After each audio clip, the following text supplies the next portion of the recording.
Расцветали яблони и груши, поплыли туманы над рекой.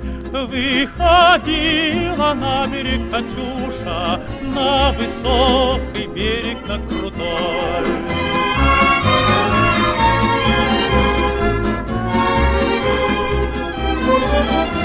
Полковникот кој правел дилови за набавка на оружје од Русија, министерката Шекеринска го прати да биде воено аташе во Америка. Од Министерството за одбрана не одговараат дали ги известиле стратешките партнери од САД дека вакво лице кое е потенцијален таргет за врбување на руските служби сега влегува и во Пентагон. Светот се поларизира. Рускиот амбасадор влезе во офанзива против нашето членство во НАТО и упати заканувачки пораки до Македонија. И доколку се случи агресија на НАТО против Русија, вие ќе ја имате судбината на мета за возвратен удар. Има ли засилено руско влијание во нашата земја? Руското влијание никош не престанало во Македонија. Русите не се искочени овдека од после ослободувањето, од 45-та година. Владимир Путин секојдневно присутен во медиумите. Документи на руските служби покажуваат дека се цели на поголемо присуство на руската пропаганда во македонските медиуми. Се формираше и проруска партија. Зошто е добро да земате пари од ЦИА и од Сорос, а е лошо ако земате пари од Русија.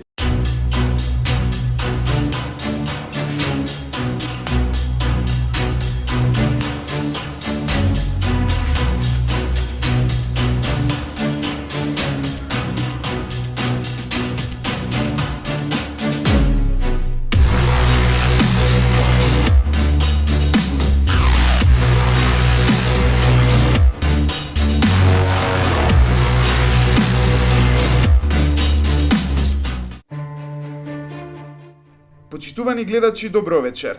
Јас сум Љупчо Златев, а вие ја гледате втората епизода на истражувачката емисија Блиц.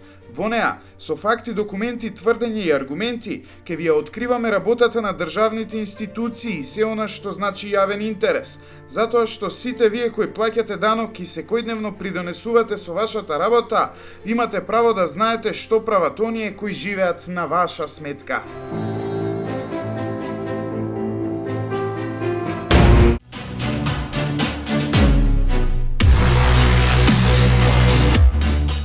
Полковникот Ивица Ампов е новото воено аташе на Република Македонија во Соединетите Американски држави.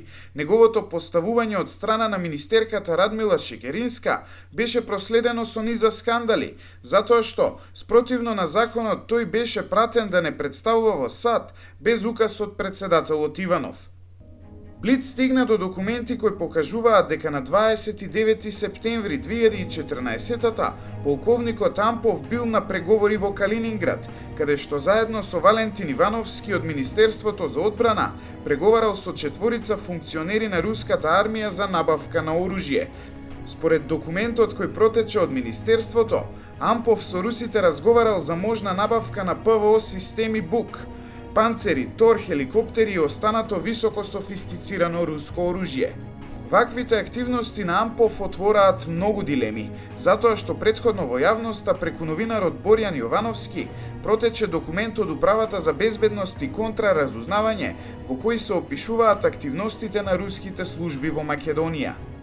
Според сознанијата, ФССБ, се мисли на руската служба, во Република Македонија делува преку врбување на наши државјани, поддржувачи на нивната кауза и нивно инструирање за извршување на конкретни задачи, кои треба да ги реализираат на територијата на РМ, како регрутирање на поранешни и сегашни припадници на безбедносните структури, како МВР, АРМ, особено од редовите на специјалните единици, прибирање на безбедносно индикативни сознанија за актуелната политичко-безбедносна состојба во земјата, воспоставување мрежа од лица кои се патриотски настроени за јатаци. Овој документ отвара сомнеж дека Шекеринска во Вашингтон пратила лице кое е потенцијален предмет на врбување од страна на руските служби, затоа што Ампов бил вмешан во дилови за набавка на оружје. Наместо да одговорат дали ги известиле властите во САД за активностите на лицето кое сега е воено аташе во оваа земја, од Министерството за одбрана не обвинија за инсинуации и лаги. за само една реченица подолу да потврдат дека лицето Ивица Ампов било во Калининград. Се работи за официјална владина делегација која учествувала на седница на меѓународната руско-македонска комисија за трговско-економска и научно-техничка соработка. Полковникот Ампов на позицијата одбранбено аташе е упатен поради својата стручна подготвеност и експертски познавања и е безбедносно проверен и акредитиран како одбранбено аташе од Стейт Департментот, Пентагон и одбранбената разузнавачка агенција на САД, стои во одговорот на МОРН.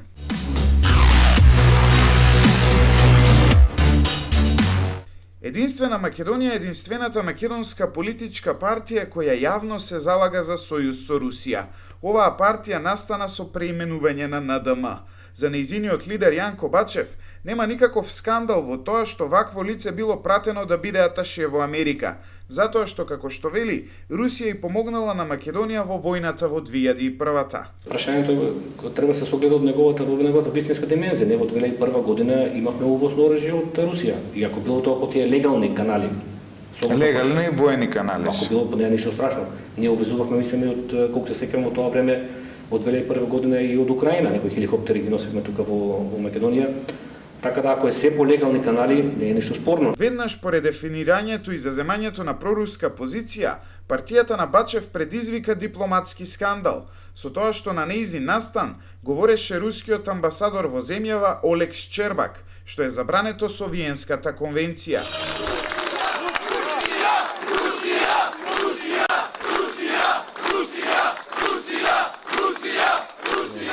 Што добива Јанко Бачев од русите за да ги застапува нивните вредности во Република Македонија? Видете вака, нашиот народ 27 години го владеат две партии, ВМРО, ДПМН и СДС. Тоа се две партии кои што крадат, лажат и ја уништуваат македонската држава. И јас сум свесен дека народот кај нас има едно разочарување во однос на политичарите и мене мои пријатели кои го ме среќаваат, прво прашање што ми го поставуваат колку пари ви дадува во Русија. Значи луѓето не може да веруваат дека има луѓе кои што со идеја влегуваат во една работа од своите определби, бидејќи луѓето се 27 години разочарани, ние имаме 27 години купени и корумпирани политичари кои што се раководени од ИС центар, од европските бюрократи и од НАТО, купени, корумпирани за да ги спроведуваат нивните интереси во Македонија. Така да ова е автохтона идеја, ние во оваа игра влеговме со едно уверување, со една идеја и која веруваме дека ќе оствариме тој историски стратешки сојуз со Русија. Значи тука стојат единствено интересите на Македонија, бидејќи ние сме длабоко убедени дека опстанокот на Македонија и просперитетот на народот може да се обезбеди само со стратешки сојуз со Русија. Веќе имате, колку што чув, 52 општински организации, се ширите низ Македонија, имате настани, одите често кон Русија, од Русија ви доаѓаат гости наваму, па се поставува прашањето како една така партија која беше мала, која почна како мала партија, како се финансирате, како успевате да соберете средства за да ги реализирате овие ваши активности? Нашето финансирање е согласно Законот за финансирање на политичките партии. Значи ние на последните локални избори имавме добар резултат и по тој основ не следуваат средства од буџетот. Инаку ние сме подложени на 4-кратна контрола во однос на нашето финансиско работење и од страна на Државниот завод за ревизија, и од Државна комисија за спречување на корупција, и од Управата за јавни приходи, и од Собранието на Република Македонија. Така да нашите финанси се јавни, нашите финансиски извештаи ги има на веб страната на Државниот завод за ревизија и ние дури сега очекуваме. Има ли барем еден денар од Русија кој дојден во тие финанси? Ние досега не сме имали некои донации од страна на фирми, а бидејќи согласно законот донации од странство се забранети, така да ние очекуваме сега можеби од некои домашни така помогни луѓе да се вклучат со одредени донации и сега бидејќи на два пати го поставувате прашањето, еве сега јас принципиелно да одговорам со контрапрашање. 27 години тука ние имаме купени луѓе од Сорос и од САД и од Европската унија кои што ги корумпираат нашите политичари и сега се поставува прашањето зошто е добро да земате пари од ЦИА и од Сорос, а е лошо ако земате пари од Русија. Едно малку провокативно прашање. Слободно, затоа ако толку граѓаните ја сакаат нели Русија, зошто статистички гледаме дека се повеќе млади луѓе се иселуваат на запад, а не се иселуваат практично во Русија? Ајде да поставиме обратно прашањето. А зошто запад ги прима тие млади луѓе? Дека многу ги сака, дека сака да ги направи богати? Не, затоа што веројатно им треба работна сила. Да ги направи робови. Значи таа стратегија на тоа модерно економско робство од Европската унија, значи ги направи овие држави како Македонија и другите држави во регионот, тие се колонии на Европската унија, бидејќи тие тука извлекуваат огромни суми на пари преку разни кредити, тие ќе извлечат огромни милиарди и после гледаат го замајуваат народот со некакви донации. Пример, ќе извлечат 1 милиарда долари, ќе вратат 200 милиони евра во форма на донации и вие ќе слушнете дека секој ден во некој македонско село Европската унија дала 50.000 евра, во некој град дала 100.000 евра за некоја болница. Тоа се наши пари, украдени пари од тие европски бюрократи кои што назад ги враќаат како донации, а тие донации во најголем дел они ги купуваат нашите политичари за да може да ги спроведуваат нивните политики. Еве последниот податок излезе од Бугарија. Бугарија во овие 10 години, откако е членка на Европската унија, Европската унија имала извлечено од Бугарија околу 25 милиарди евра, а назад вратиле во форма донации околу 14 милиарди. Значи, вие тоа нема таму некои будали, некои луди холандјани, швеѓани, германци кои што ги го полнат буџетот на Европската унија, за да тие нас не дават донации за да направат богати. Значи, така да тие откако ќе не осиромошат нас и потоа во форма на ефтина работна сила, како што кажавте, ги носат на. А инаку тука малку се знае за можноста на Евроазијската економска унија. Токму тоа им беше моето следно прашање.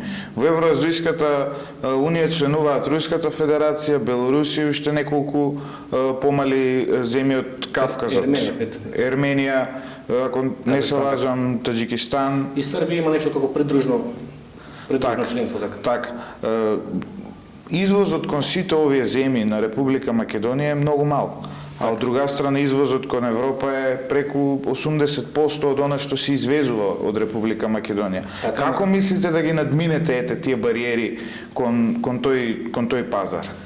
Така, ама треба да се знае дека нашиот дефицит со тие европски земји е во негатива, бидејќи гледате нашите супермаркети тука, нашите продавници се полни со западни производи, а за нашите производи има квоти таму. Така не секој пат сме во дефицит со тие трговски размени. Кажавте точно дека сега Македонија во најголем дел ја прави таа трговска размена со земји од Европската унија, пред се Германија и Италија, али 80% од нашето земјоделско производство оди во Русија. Бачев е поранешен функционер на безбедносните структури во Македонија, а на неговите пресконференции тој покажува и класифицирани документи од Министерството за одбрана. По што се поставува прашањето дали можеби и русите имаат пристап до вакви материјали. Минатата недела вие на пресконференција обвинивте дека министерката за одбрана Радмила Шекеринска на странските амбасадори им открила еден класифициран документ. Вие со вас го носевте тој класифициран документ. Прашавте од каде му е правото на Джес Бейли да го гледа тој документ кој е доверлив, односно строго доверлив. Како го добивте вие тој документ? Тоа не е никаква тајна, јас ќе ви кажам дека тој документ ние на петочната пресконференција го споделивме со јавноста, мислам го споделивме од аспект како до мен, бидејќи содржината не смееме да ја презентираме, како што рековте носи назнака доверливо, а инаку тој документ во петокот, кога нашиот генерален секретар доаѓал во просториите на партијата, го нашол во поштенското сандаче, значи одредени патриоти во Македонија, во армијата. Јас верувам дека има такви патриоти, го оставиле најверојатно и ние сме им благодарни еве преку вашата телевизија.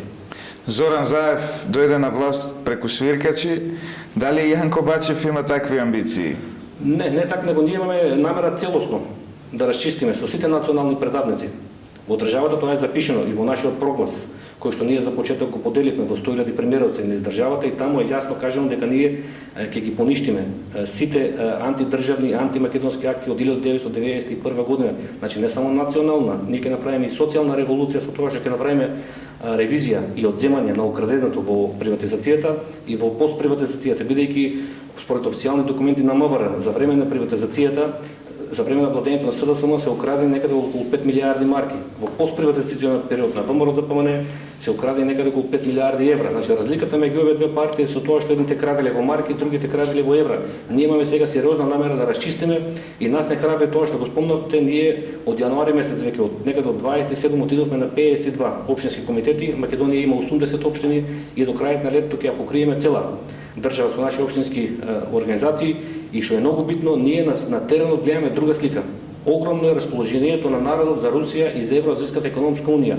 Овие анкети што ги кажуваат дека народот бил масовно За ЕУ, за НАТО, тоа било една голема лага. Тоа биле нарачени анкети од Сорос и тие соросоидни организации во Македонија. Ние сега на теренот гледаме сосема друга слика.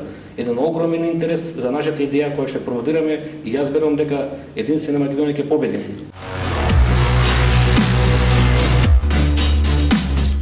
Вести за животот на Путин, за маркантноста на руското оружје, преведени статии од Russia Today и Спутник, гостувања на представници на руската радикална десница.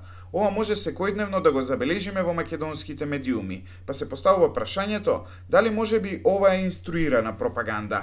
Протерувањето на руски дипломат од Македонија поради случајот Скрипел предизвика жесток одговор од руска страна. До тоа ниво што амбасадорот Шчербак најави дека Македонија ќе стане легитимна воена мета кога ќе се приклучи кон НАТО. И мы, разумеется... И во своје време ние ќе вратиме со наш одговор, ќе дадеме наш одговор, но овој одговор ќе биде адекватен, но ќе биде многу добро промислен и промислен од сите страни. Вам же, как ответственным гражданам... Од својата страна, вие како одговорни граѓани на својата земја, треба да поразмислите и за тоа што по зачленувањето на Македонија во НАТО, земјата ќе стане дел од воената машинерија на алијансата и доколку се случи агресија на НАТО против Русија, вие ќе ја имате судбината на мета за возвратен удар. Дали тоа ви треба вам и на вашите деца? Нужно вам? Нужно ли это вашим детям? Солидарноста со Велика Британија беше поддржана и од опозицијската ВМРО ДПМНЕ. Нејзиниот подпредседател Александар Николовски јавно го поддржа чинот на протерување на дипломат од страна на владата и рече дека Македонија своите сојузници ги гледа во Лондон, Вашингтон и Брисел, а не во Москва. Во однос на самиот акт кој што се случи во Велика Британија, ние го осудуваме и сметаме дека тоа е директен атак врз Велика Британија и имаме сериозни симпатии кон Велика Британија. Местото на Република Македонија во Европската Унија и во НАТО, наши партнери се Брисел, Лондон и Вашингтон, и во таа насока сметам дека е во ред ова што го направи владата. Усогласеноста околу ова прашање на власта и опозицијата беше дочекана на нож на социјалните мрежи и во дел од медиумите. Ваквата жестока реакција во јавноста делумно е природна, ако се знае дека македонците и русите споделуваат иста православна вера и словенска култура. Но, треба да се обрне внимание и на засилената руска пропаганда на овие простори. Британскиот весник Guardian минатата година објави разузнавачки документи, според кои во држава на големо е присутна руска пропаганда цела деценија. Последните 10 години Македонија е предмет на силна субверзивна пропаганда и разузнавачка активност во режија на руската амбасада, стои во документот кој го објави Guardian. Според документот, влијанието започнало во 2008 година, кога Грција го блокираше обидот на Македонија за членство во НАТО. За политичкиот аналитичар Агим Јонус, руското присуство овде датира од многу поодамна, затоа што Македонија е важна магистрала. Господине Јонус, во изминатиот период сме сведоци на се поголемо влијание на руската дипломатија во Македонија, па и самиот руски амбасадор дава прилично, би рекол, агресивни изјави дека ние ќе станеме таргет доколку влеземе во НАТО. Што мислите, зошто е тоа така и од каде доаѓа таа потреба за интензивно руско влијание во Македонија? Руското влијание никош не престанало во Македонија. Русите се присутни во Македонија, Македонија не. Македонија како дел на поширока целина балканска, да ја наречеме. Еве да не се враќаме на тоа дека она беше дел од една голема заедница која се викаше Југославија. Русите не се искочени овдека од после ослободувањето, од 45-та година. Прашање на модел на екзистирање на нивниот амбиент на овие простори, прашање на време, метод и потреба за видна влијание само на овие простори. Ако земеме предвид дека ради тие проруси своевремено е изграден чак и Голи оток, последиците ги трпиме и ден денеска во вид на сеќавања или на трауми и така натаму, тоа ни кажува дека ние од ослободувањето од фашизмот до ден денеска русите ниту сме ги измркале, ниту некогаш ги измркаме, се додека постои борба и она вечна источно-западна како да кажем ривалска утакмица меѓу двата блока кои се навидум мртви, но се и тоа како се уште живи. Се влегува во еден нов модел на влијание кој што зад себе има само една суштина и една содржина, а тоа се вика it's all about money. Еве, например, русите ги поседуваат голем дел од рудниците во Република Македонија. Дали е тоа можеби некоја борба за ресурси или и борба за политичко влијание поширока? Кога зборувам за моделите на влијание, значи моделите се од до. Ако некој сака да те поседува, тој не мора да те пороби. Доволно е да ти ја купи куќата, затоа што ти немаш пари, ти во безизлез да затвориш кредит, ќе му ја продадеш куќата, меѓутоа ќе останеш повторно под кирија во сопствената куќа. Имено што сакам да кажам, борбата за владење. Владењето има своја скалеста хиерархија, значи политиката дава моќ, моќта носи пари. Битката за ресурсите, за енергенсите, генерално на светско ниво е веќе доживува своја катарза. Одамна сме сведоци дека Блискиот Исток е чиста борба за нафта и поседување на изворите, и самото тоа и пари, и контрола на светот. Ќе дојде еден ден кога ќе се борат за извори на вода. Тоа е една задња фаза кога, не дај Боже, доеме до таа фаза. Ама, битката рецимо за инсталирањето на Јужниот поток на овие простори се води на многу нива, од политичко, од економско, од ниво на перење на мозок и инсталирање на идеи дека само тоа е спасот и така натаму. Има една паралела да направам. Ние и покрај тоа што во бивша Југославија имавме некаков комунистички призвук, или барем државата ја водеше една партија со презнак комунистички, ние бевме цело време бомбардирани со една филозофија која се каже Кока-кола. Од Кока-кола влезе у Русија, значи го смени чипот за 360 степени. Историски тоа е Макдоналдс, кога со редици се чекаше во првиот ресторан. И сега таа Кока-кола филозофија, полека освојувајќи го светот, го смени и моделот на однесување на линијата меѓу истокот и западот, кој се протегаше од Берлин, Берлинскиот зид, па се надолу преку Маđарска, Бугарија, Србија, Југославија, Србија, Македонија и така натаму. Тоа беше таа линија. Сега таа линија од кога на идеолошко ниво се сруши, се преиде на план Б. Ајде да се тепаме кој ќе биде газда. А кој е газда? Газда е тој што ја има славината чешмата од кај што се пие вода, или од кај што се сипа бензин, или од кај што се сипа плин. Сега, тоа што дипломатите взимаат плата, мора да го оправдат, а тоа е вмешување директно, индиректно во политиката на земите, низ кои што прво треба да помине тој Јужен поток, второ, секако инсталирање на едно мнение кое што народот треба да го спреми во амбиент на само русите се спас. Еве гледај ги политичките партии што прават. Тука без За кои политички партии мислите? Ти го ВМРО. Значи безмилосно се ВМРО користи. денес вика дека они се исклучиво прозападно ориентирани. Тоа се приказни за мали деца. Значи приказната за ВМРО и за денеска сме за запад, утре сме за исток, се отсликува најубаво на нивните собири. Тој демохристијански иконографски свет на нивните митинзи Зашто кажува конкретно точно, мислите? рецимо, како да ти објаснам, предпоставувам си видел снимки или ако не си присуствувал на митинзите на ВМРО, тие големите што беа. Што имаше на нив? Имаше ортодоксни иконографски елементи. Па добро, тоа го има и во Грција, па не значи дека да, меѓутоа го нема и кај социјалдемократи Векаршија, кои исто така држаа, кои зад себе повлекува една огромна маса за кого беше пречка да присуствува на тие екстремно демохристијанско, иконографско, собирачки некакви Да, но демохристијански партии постојат на секаде низ Европа, господин Јонуш, не да, се само меѓутоа тие демохристијански, може би Македонија. демокатолички, нели, а овие Да. класично ортодоксни. Па Ако се нормално во земе- Македонија христијаните се православни. Ете, значи тој е еден од моделите кој што се користи максимално. А тоа е Сметате дека црквата, религијата. преку православието Русија сака да влијае во Македонија и влијае во Македонија? Нема што да смета, треба доволно е само да се прошите по YouTube поразни портали во кои што се цртаат разни големи мапи на славјанскиот свет, во кои што обединувањето на цел тој панславјанизам треба да донесе еден блок кој што треба да е против тежа на Западот.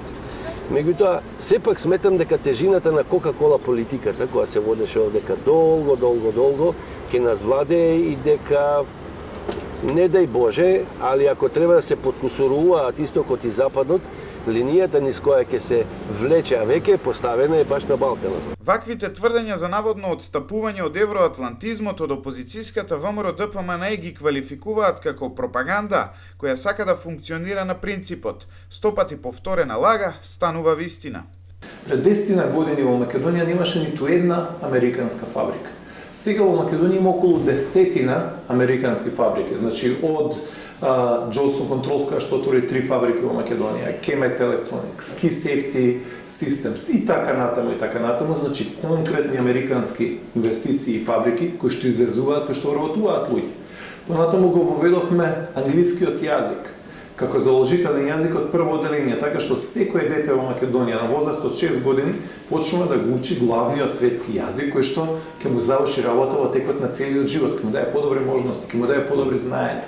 Понатаму поведовме компјутер за секое дете, за луѓето да подобро се снаоѓаат во оваа глобализација. И така натаму. Значи, кога зборуваме за евроатлантските вредности, треба да зборуваме не само реторички, туку и конкретно на терен. Па добро, господине Ѓорчев, и покрај сите овие политики, како тогаш успеавме да дојдеме во ситуација, односно вие како партија, како успеавте да дојдете во ситуација да ви се залепи една таква лоша етикета, дека еве вие не сте нешто посветени на евроатлантските интеграции, дека немате некои конкретни политики и на крајот од денот дури можевме да слушнеме од пред се либералниот естаблишмент од Запад дека вие сте проруска партија. Че видите, ВМРО ДПМН и ако го видите исто така и историското ВМРО е опцијата, структурата, гарнитурата во Македонија која што се залага за европските вредности, за евроатлантските вредности. Ако го видите наназад 70 години периодот, ќе видите всушност дека носители на ВМРО-вската македонската идеја во ситуација кога во Македонија беше нели едномијето, кога имаше само една партија без избори, кога имаше нели 50 години, 12 мандати период нели на иста влада, исти градоначалници и така натаму, носители на ВМРО-вската идеја беа луѓето кои што беа во Берлин, луѓето кои што беа македонските друштва во Торонто, македонските друштва во Нью Џерси, во Детройт, во Австралија, значи не беа тие друштва ниту во Москва, ниту во Пекинг. Значи епицентарот на политичкото организирање и на македонскиот народ, но и на друштвата кои што произлегуваат од Република Македонија беа во Соединетите американски држави, во Канада, во Австралија, во Германија, во Бенелукс, во Шведска и на други места. Така што апсолутно во тој дел ВМРО ДПМН е онаа структура и ВМРО-вската структура во Република Македонија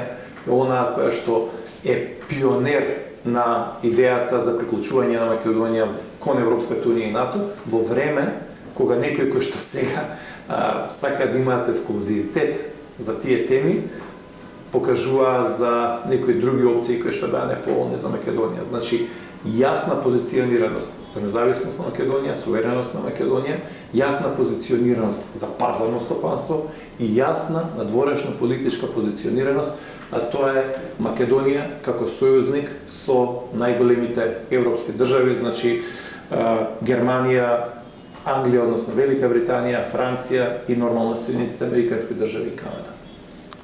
Од каде тогаш таа етикета? Зошто ви ја наметнаа таа етикета?